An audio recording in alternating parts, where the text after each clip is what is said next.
It's a Saturday. What's up, friends? Hopefully I don't get copyrighted on most of the stuff. Today I think it's a giveaway. We're not going to worry about copyright today. Gonna just leave stuff on in the background. Let me just check my chat filters. All messages coming through. Okay, wicked. Saturday evening. Did some sound demos, some clips, some videos. Got a lot of content on there for sound comparison.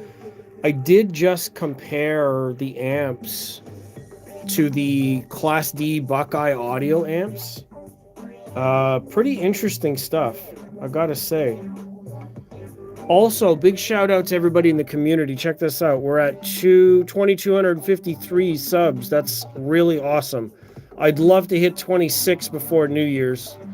Seems like it's possible, but let me know what you want to see and then make it happen.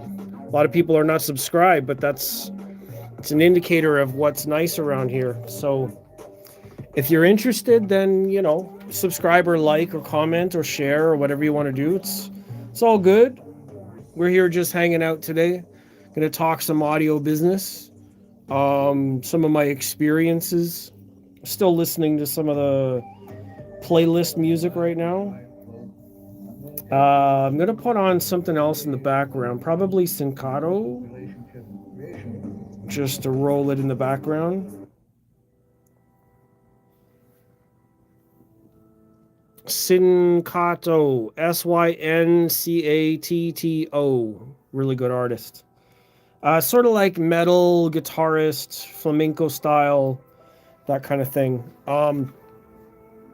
Not a lot of new stuff to share as of the last few days.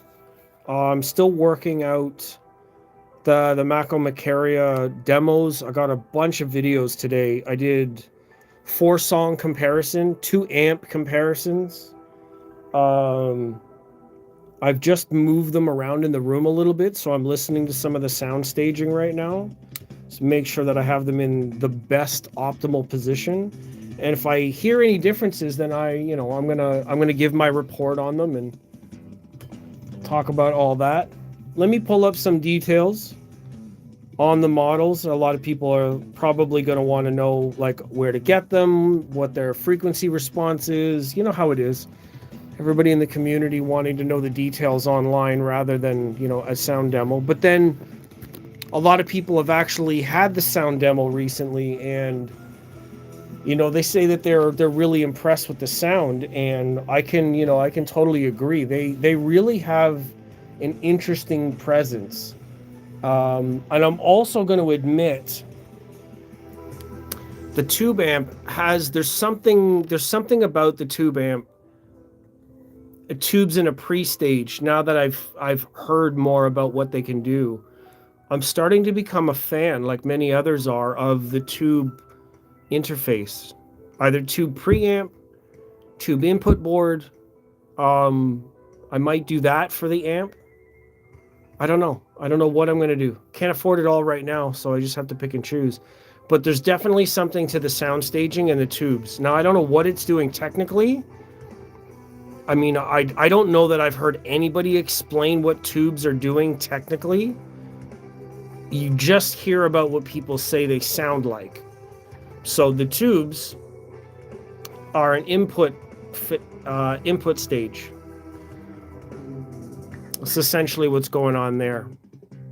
And yeah, the power's in the back. Speaker cables and inputs are on the top. Very interesting sort of setup. It's unusual for sure. So I don't know if it's going to suit everybody's space, but it is what it is. Now we'll hang out for a little bit here on a Saturday. We'll see how busy it gets. I can't even read that name. It looks like either Russian or Ukraine. And that's a terrible two-way comparison for language, but I'm pretty sure that the languages or the characters are used the same in both. I don't know for sure, but hello. That language there is looks very Indian oriented. That's very cool. Nice valve amp. Thank you. I appreciate that. All messages and speakers. Are you familiar with either one? Do you recognize them? The tube amp is relatively new as far as I know.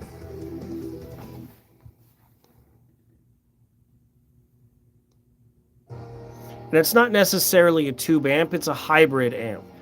The tubes are the input stage, and then there's still a Class AB amp inside. This is the brand name here.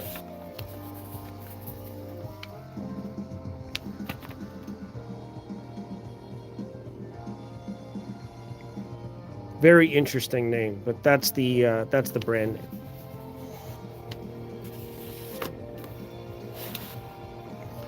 And the Macarias.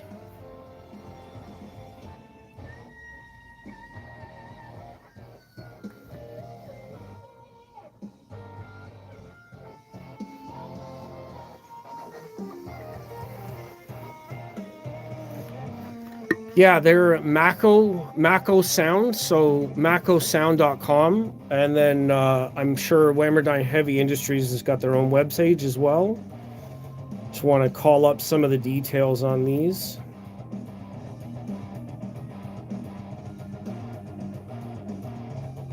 Yeah, so these are the grounded version. They're birch ply birch ply baffle, and they're painted. So this is the final cost. Custom painted grounded model Ferrari Rosa Corsa red. So it's Corsa Rosa, so racing red basically. And that's the increased. It's increased price a little bit for the paint. Price is basically $12.5, and it goes up to $15 with the paint. So pretty expensive. Expensive, yeah. I mean, you think about what you're getting, and the box on the side. This is the crossover box. I wish I could show you the crossover. I have to actually.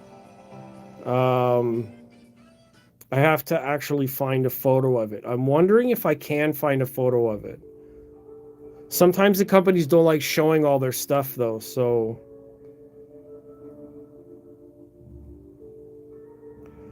it's over. Let me see. I'm gonna see if I can.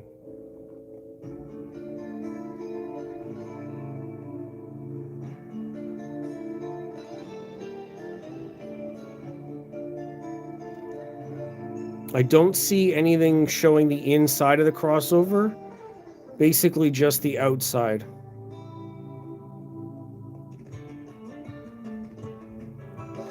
So that's essentially, that's the outside crossover. You can see that there's a massive foil inside, but you don't get to see inside. So there's nothing to show you the components. So that's the output. There's the bi-ampable input.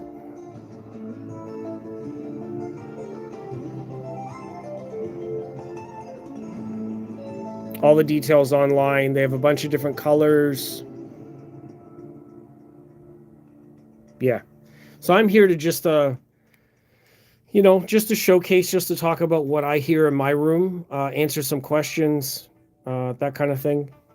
Like I said, macosound.com is the website for them. The amp, let me just see if I can find the amp website. With a name like that, it's very... I'm sure that it won't be hard to find. There you go. It's Whammerdyne.com. I would shorten the name to just Whammerdyne. So it's a lot of mixed of like tube pre, stuff like that. So that's the best sounding 2A3 tube hybrid amp. There you go. There's lots of details there. That's the monos. Damn good amp. There's the single-ended triode amp.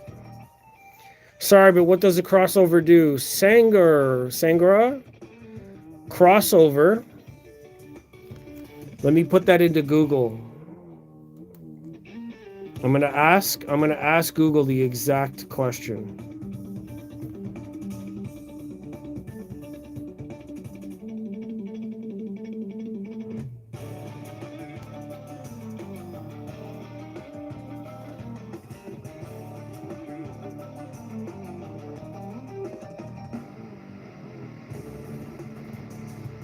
Yeah. So the photo basically explains what the crossover does. So from the amplifier, it's a full signal top to bottom, and then it separates it into high frequency and low frequency. So the device has a mixture of capacitors, resistors, inductors, and the configuration of them. That's another way to do it. That's another way to do it.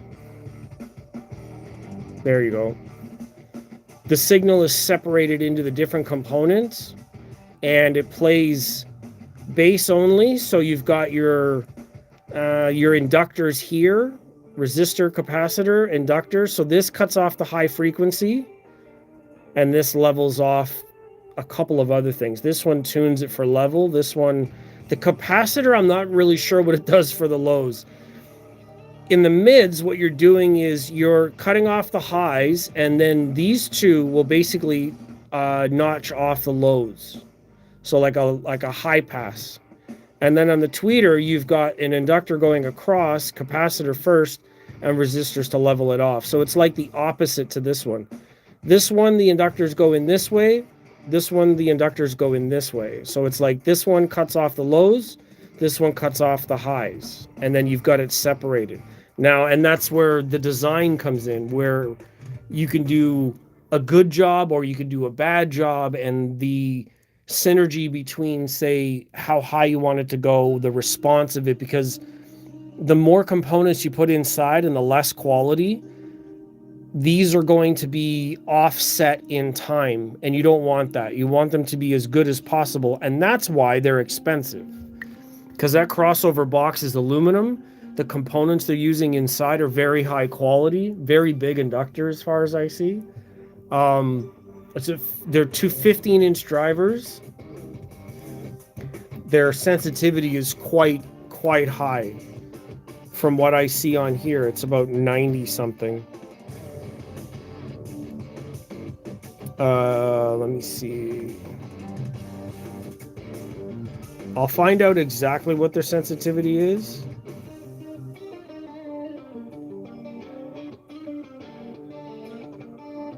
Oh, so here's details on the there we go. 92 sensitivity, and then 4 8 ohms. User selectable by cable connection. So frequency 35 to 16. So 16, you're not going to get to the highest end because obviously it's a giant driver, but you don't miss much of it. The air is not really missed when I'm listening to it. Really, really cool stuff. I appreciate the question. I'm glad to teach and educate people on what certain things do.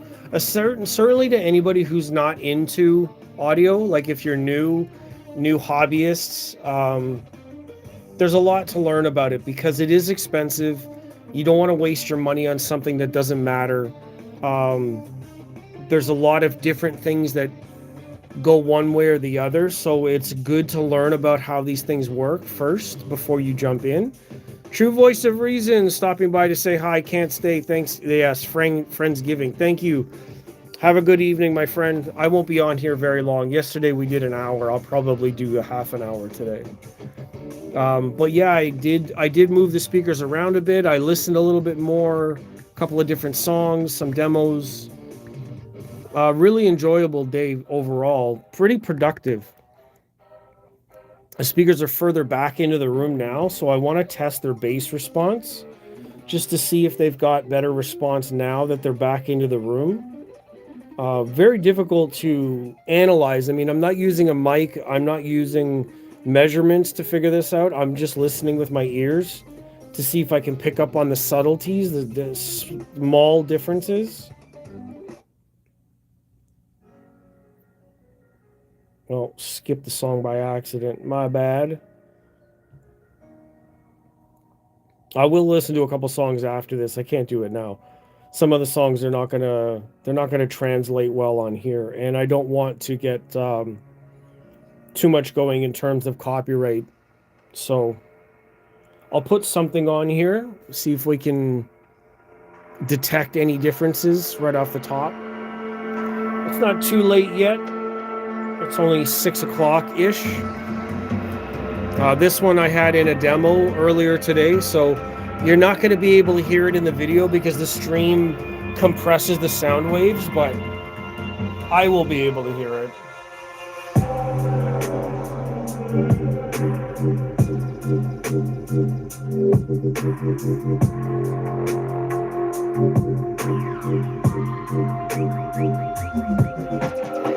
Thanks for stopping by. I can't read the name. I appreciate you.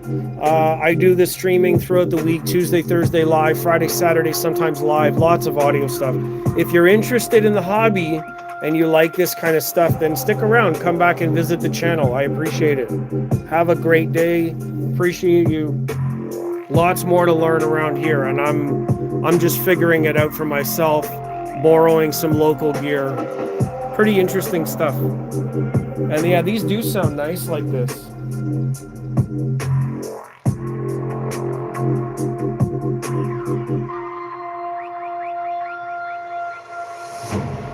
Yeah, I think they're a little bit better. They're a little bit better back into the room. And they're angled more towards my face. So I keep the stereo imaging quite high. I need to move this light though.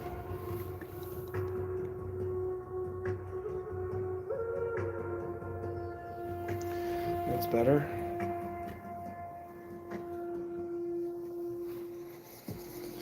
So I want to start into hi-fi, but I think my budget is like 2,000 euros for it. I know it's not audiophile spending, but I hope you know what? That's plenty. 2,000 euros is more than enough to get the right thing. It really, like nowadays, because a lot of stuff is expensive to ship, shipping and handling is really bad. There are a lot of European brands. You can get into some really, really good stuff if you pick the right brands, and don't worry about qualifying, right? Like it doesn't really matter where you start. I think 2,000 euros. I have some local recommendations. I could probably look into more for the area, but that's more than enough. Certainly if you want to do like a streaming amplifier all in one, and then a really good set of bookshelves, if you did like, you set a budget of like 1,000 and 1,000, so 1,000 on speakers, 1,000 on the integrated amp, I think you could get a lot for that. Honestly, you don't really need much more than that. I think that would be more than enough. Advanced Paris for the amp, maybe clip bookshelves. So the RM, is it RP? RP600s and the integrated Advanced Paris could be a good match because Advanced Paris makes some pretty good gear. And they are local to Europe, so it makes it easier to buy them. I mean, Cambridge Audio makes a lot of really good stuff. The Q Acoustics makes a lot of really good bookshelves, pretty good budget stuff as well. Depends on whether you like the high frequency extension of Klipsch or refinement of a soft dome. I don't know. I mean, the Lumina, like Sonus Faber Lumina 2s are really, really nice. Really nice. And I think they're under 1,000, no, almost a little bit more than, maybe a little bit more than 1,000 euros. I'm not sure exactly. They're beautiful speakers. I've had them before, and they have a really nice sound. But yeah, I really like those. I can't say, yeah, it's probably more. The Lumina ones are pretty small, so I mean you're gonna get more bass and output from the Klipsch than you would for the the Luminas. Different quality tweeter, different refinement, but if you want to go for overall volume, then yeah, I would stick to some of the other ones. Let me see. Q Acoustics 3020 is pretty good.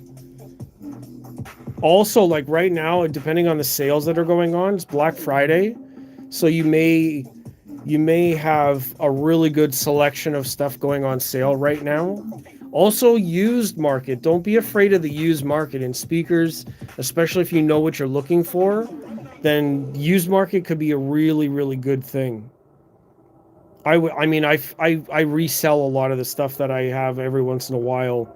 I'll bring something in, I'll have it for review, and then if I'm not sending it back to the brand and I end up buying something, then I use it in my system until something else comes along or I can afford something different in my system, and then I'll resell something. So there could be a lot of stuff out there on the used market. If it's in good condition, buy from the right people. Definitely look for the right deal as far as that stuff is concerned.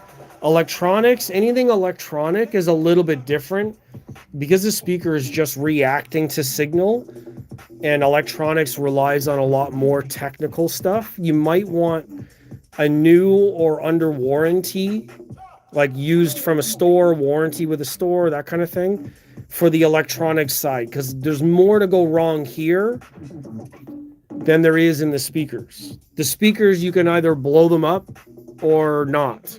And if they work, then the only other thing that you're dealing with is cosmetic damage.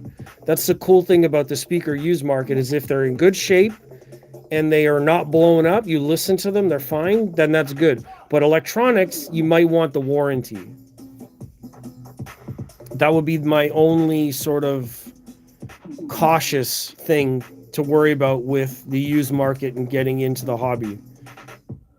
So, I mean, at the end of the day, also, it really is about learning, right? Learning how it works, what works better, what sound that you really like, what sound you like and what to look for. So I'm going to switch up some of the songs here in the background. Let me see. I'm going to go to this. Are you a fan of those streaming amps? Yeah, I mean, they can work out really well. I have an Eversolo there. That's an Eversolo A8. So that's basically a preamp, streamer, DAC, all in one. And then that's the tube amp. So, and the preamp is the Rotel Michi, which is really expensive. You don't need that. I have a topping preamp out there that's only $500. And Class D is my favorite. I like Class D more than anything else. A lot of people will talk about how there's certain qualities. Class AB sounds warmer. It's because Class AB is only like 70% efficient. That 30% difference in efficiency means that people enjoy the distortions of Class AB, and Class A essentially is really wasteful. So yeah, there's no switching delay, which is good, which is why tubes sound great. But then you're heating up your space. Sanger's saying, damn, that's expensive. Yes, this stuff is expensive. This one is. This one's expensive. Yeah, you're right. But I really like it. The volume control is smooth. It's got really, really good sense of sound. Imaging, staging, smoothness, all that stuff is really great. It has a DAC built in, so I don't really need this DAC per se, but I like the DAC in here versus this one. And now I have the option. It's essentially a preamp and a preamp. But the streaming and DAC function in this allows me to run XLR into here and then XLR to my Class D amps, which I normally have in here. See, these are not my speakers, and it's not my amp. I'm borrowing this stuff. I only have this for review. So posting comments on or content on Instagram, on the YouTube side, some of my previous videos, A lot of my clips are going up in here. Hold on, let me show you. Yeah, so a lot of my my content is going into here over the last few days. That's the Instagram side. Same name, same principle. Little more funny content on the Instagram side. My other room, if you hang out with me for a second.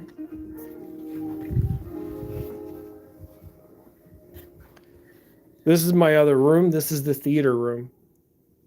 So I have the R11 Metas, PMC 25, 23i, the Bucart Audio A10s that are there, the Radiant Acoustics, and then my Class D amps are down here. It's Buckeye Audio, so they're Purify modules. And I have them out here from my computer right now while I have the other system in the other room. And then the Monitor Audio Studio 89s I have up here for now. Again, same thing. There's so much stuff going on in this space. I didn't have enough space to put everything. So to my regulars, the guys that, come by every week, my channel, most people will know that I have a lot of this stuff. So I'm just showcasing for anybody new. Doesn't realize that I have all this. There's a Hagel preamp right here for the Class D amps for now. And the bookshelves out here. And then I will eventually put the Bucart Audio powered speakers back in location when the other speakers are out. The KEF R11s are supposed to be in the other room. They kind of showed up at about the same time. So I've got the Macarias in for the review process right now. Showcasing video, stuff like that, sound comparison. And then once these are safely on their way, I will bring the KEF R11 Metas in here, and then I will do the same process and listen to those in here. And then what we don't see is SVS SB1000 Pro subs are out of the way right now because I'm using the RCA signal from the preamp, and these don't have XLR input. Neither does this amp. So the XLRs are passive and the RCAs are being used for the preamp right now, or a power amp right now. The Bast audiophile, amazing speakers. I have so many right now. It's almost too much. I need to think about getting some of them out of here. As sad as that sounds, I mean, I don't mean to make it sound that way, but it's too much to manage. There's not enough space. I don't have storage for it. I can't put them just anywhere, right? I can't have speakers just swapping in and out in here. It doesn't sound right if they're all in the same room. I don't have space for everything, so I'm gonna have to figure it out eventually. So that's what happens when you have a good well, I don't know about a good channel. I appreciate that. I think because I've been working with brands and magazines and doing photography for a couple of years, 5 years now essentially, then because people know me more now, I'm getting the trust, you know what I mean? And trust is the kind of currency that's invaluable. I mean, trust is so important. I would much rather be rich in trust. It's hard to say. I was going to say I'd rather be rich in trust than money, but that's a hard one. You kind of need both. Trust goes a long way, though. But yeah, there's a reason why I ended up with so much stuff. The guys, MACO is 20 minutes away. The Whammerdyne system, they partnered at the show, so they still had it in possession until it gets sent back. I'm not sure if I'm saying the name right, but Sanger, is that right? And can I get away with cables like 100 euros? Yeah.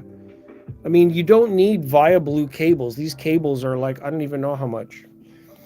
How do you describe the MACO sound? I would say sensitive. 92 dB sensitive is really amazing. They sound smooth. Their bass response improved when I put the Class D amps on them. The tube integrated hybrid amp there, just it didn't have the same grip on the bass. But then also like where you put them in the space. Because of the open baffle, you have to be more careful about where you're putting them. They might sound better in a different room. It's hard for me to say. They really surprised me. I couldn't believe the kind of imaging and clarity I was getting from that 15-inch driver. Really, really interesting. My room is also damped around the back, so I'm not getting a lot of bounce off the back wall, so they don't sound huge. They would if I was actually like if I had less treatment in here, then it might sound a little bit different. Let me see. I think it's these ones. I'm trying to find the price on the cables.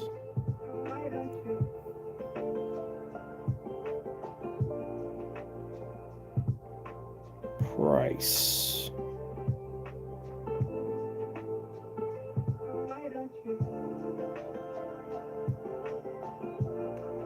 Speaker cable. T8. What is your Class D amp? The Class D amp is Buckeye Audio. Buckeye Audio is from Ohio. Dylan is essentially a one-man band. He is using Hypex and Hypex modules, amp modules, Encore X modules, as well as Hypex switch mode power supplies. But then he also uses, which in my amps, they're Purify modules. Purify modules, I have the 7040 board, but he's also using the 6225s or 6525s and the new 9040 boards. Really amazing stuff. Some of the best measurements in pretty much the world. Let me see. So my cables, it looks like my cables are...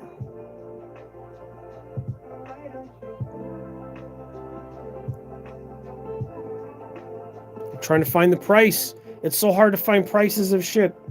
Why?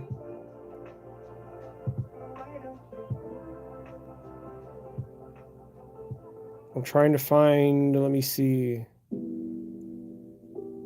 Not buy amp. Why is it so hard to find? Oh my God. The red boxes there are crossovers. Those are external crossovers. So MACO uses the external crossover box to manage their connections. See here? So the components are wrapped in an aluminum chassis.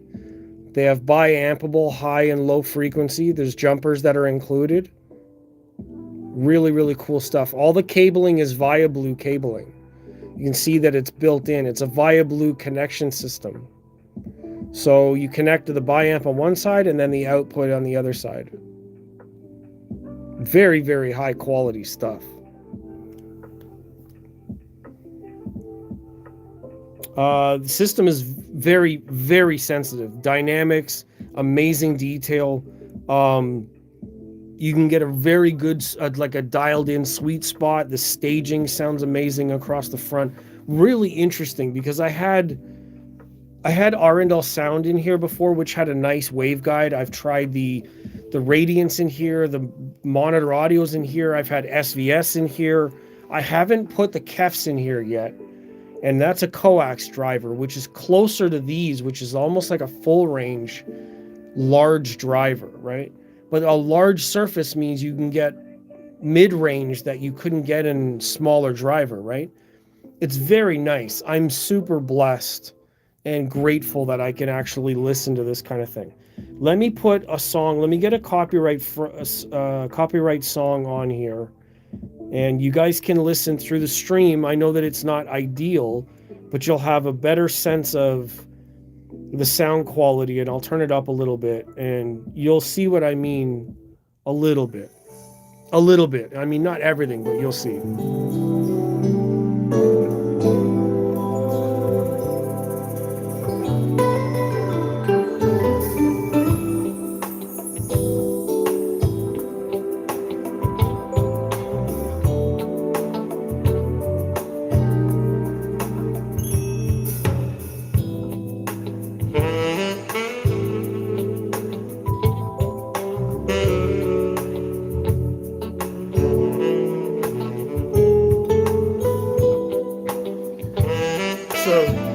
You see what I mean? Like, there's a lot of details there. You get the shaker, the plucks, the subtleties of the horn, you know.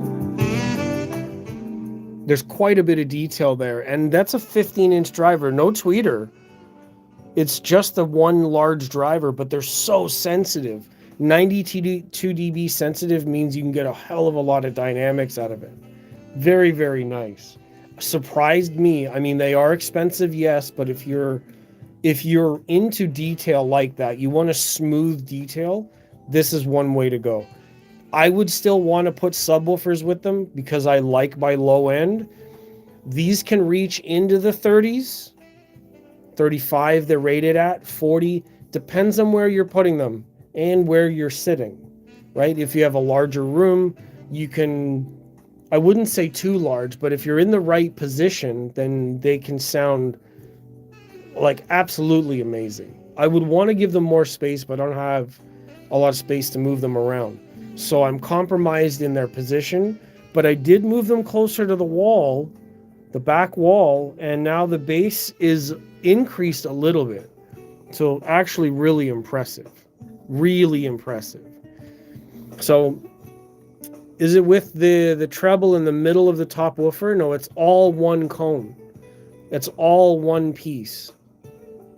So the mid-range and tweeter, high frequency, all in the same driver.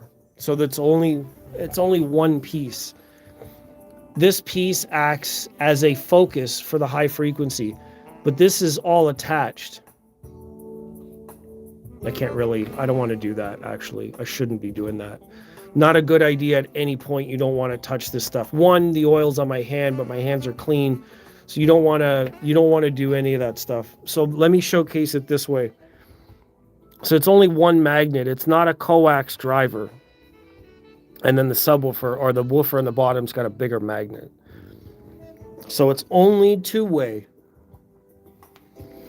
1, 2. Now, I'm not even sure if this plays all frequencies. It might actually be highs, mids, and lows. So it might be full range and then bass only. This is one question I should have asked them. If it's full range and bass, but it seems like the bass is only coming from here. Surprising sound. Mid-range is great. Yeah, it's a large driver for mid-range. I mean, and that's the thing about having so much cone area. This is the thing I liked about the Arundel Towers. Arundel for half this price. This is priced out at, as you see it, it's priced out at $15,500 or $12,500 without the red finish. At $12,500, the Arundel Towers are just a little bit taller, half the width, with 4 8-inch drivers. It's very close. It's not quite the same mid-range, but it's 2 8-inch drivers doing mid-range duty, so you can get a lot of output for that. It's a THX spec in the Arundel Towers. It's just a different design. So it'd be really interesting. I'm now thinking about other types of open baffle designs, because I didn't know what to think of it before, but now I'm getting more of a sense. Like I'm getting more of an idea what's possible. But I know I will still need a subwoofer with it. Problem with adding a DSP controlled subwoofer is the subwoofer is going to be slow. So now it's like, do I DSP a lot of, you know what I mean? Let me see. I don't know if I played a little bit of this earlier. This is the only one I can play that I can actually put bass on the... And I don't know how much bass I can put into it, but... No, actually, let's not do that one. Let me see. Just like the stream. This is great. Thank you very much, Best Audiophile. I appreciate it. Yeah, I try to keep up, you know, Tuesdays, Thursdays every week, Friday, Saturday. I'm going to be getting out to some audio shows. Not audio shows, but audio dealers in the local area. I'm going to try to get out there. It is winter now. We're getting into the colder season, so it's hard to manage all that stuff. So do you have a preamp in the actual system? What do you mean actual system? So this is really interesting. Here's my preamp. Right? That's my actual preamp. This is also a preamp, but it's fixed volume. It's only functioning as a streamer DAC. This is an integrated amp where it's got two inputs. RCA input here, RCA input here. And this is a volume.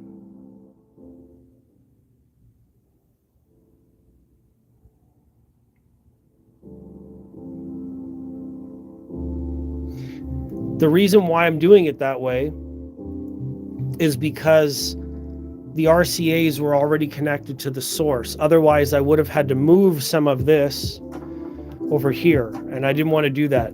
The cables are too short to run from the amp all the way around this way. That's one of the things with reviewing systems is if this was a power amp only, or two power amps, then I could have left it the way it was. But I have two monoblocks, and this wasn't a monoblock system. So if I get stereo amps, that's okay. But this happens to be an integrated hybrid amp, and I'm just using another input before it.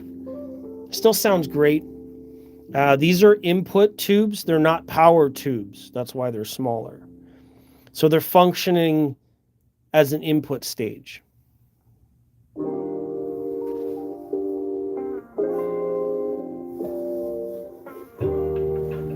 Yeah, this is the preamp.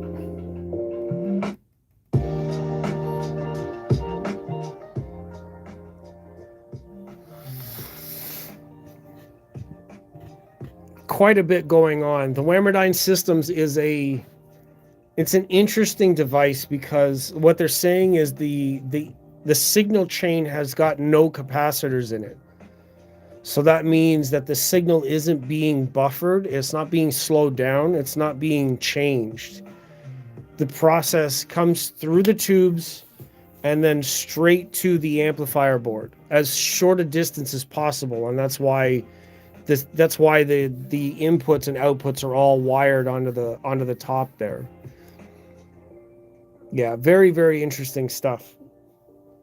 So I'm going to get out of here now, 45 minutes. My phone is also dying. So I appreciate everybody who's dropped by. It's a relatively small room if you guys are new. That's it.